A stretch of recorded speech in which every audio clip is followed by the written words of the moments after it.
12 dekabr Azərbaycanın keçmiş prezidenti Heydər Əliyevin vəfat elədiyi gündür. 2003-cü il dekabrın 12-sində Heydər Əliyevin ABŞ-ın Ohio ştatındakı Cleveland xəstəxanasında vəfat etməsi barədə rəsmi məlumat yayıldı. İlk dəfə Heydər Əliyevin vəziyyətinin kəskin pisləşməsi 2003-cü il aprelin 21-də Bakıda Cəmşid Naxçıvansk adına hərbi məktəbin 30 illiyinə həsr olunmuş təntənəli mərasimdə çıxış edəndə olub. Çıxışı zamanı 80 yaşlı Əliyev əli ilə ürəyini tutaraq yerə çökdü.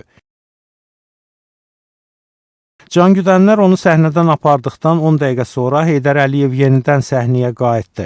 Mən danışanda çox narahat oldum, həyəcanlandım. Çünki Naxçıvansk adına hərbi məktəb mənə övlad kimi çox əzizdir. Mən danışanda mənə təkcə dostlar deyil, həm də məni istəməyənlər baxırdılar və onlar məni gözə gətirdilər. Bunu Heydər Əliyev deyirdi.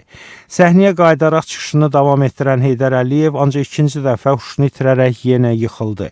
Az sonra Prezidentin mətbuat xidməti rəsmi məlumat yaydı ki, Heydər Əliyevin çıxışı zamanı huşunu itirməsinə səbəb arterial qan təzyiqinin ani olaraq kəskin surətdə aşağı düşməsi olub.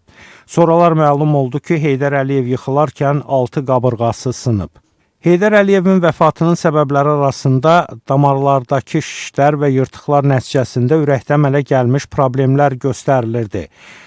Bakıda və Türkiyədə həkimlər deyirdilər ki, bu cür şişlərə ürək-damar sisteminin fəaliyyətinə vaxtilə öz başına müdaxilə səbəb olub. Heydər Əliyevin 1987-ci ildə ilk dəfə keçirdiyi müəmmalı infarktın tarixçəsi xatırlanırdı.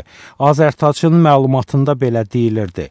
1982-ci ildən 1988-ci ilədək SSR Dövlət Təhlükəsizlik Komitəsinin 9-cu idarəsindən Əliyevin şəxsi mühafizəsi şöbəsinin rəisi olmuş Aleksandr İvanov Rusiyanın Versiya dərgisinə deyirdi ki, Heydər Əliyev siyasi büronun üzvü olarkən və hakimiyyətdə kəskin mübarizə gedərkən 1987-ci il mayın 11-də Moskvada müəmmalı infarkt keçirib.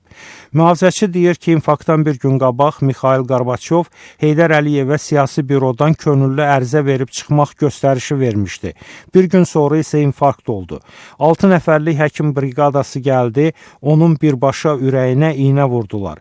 Heydər Əliyevi xəstəxanaya aparsalar da 2 gün huşsuz qalıb. Mühafizəçisi deyir ki, Heydər Əliyevi heç vaxt xəstələnən görməmişdi.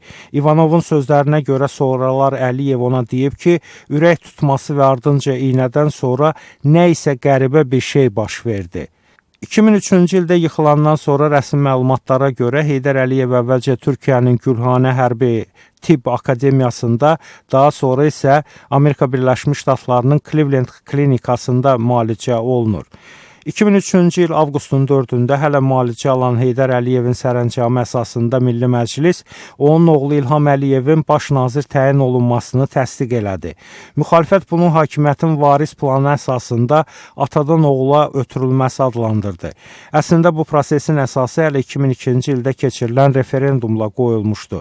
O vaxt konstitusiya edilən dəyişiklikdən sonra prezident öz səlahiyyətlərini icra edə bilmədiyi təqdirdə onun səlahiyyətləri baş nazirə keçirdi.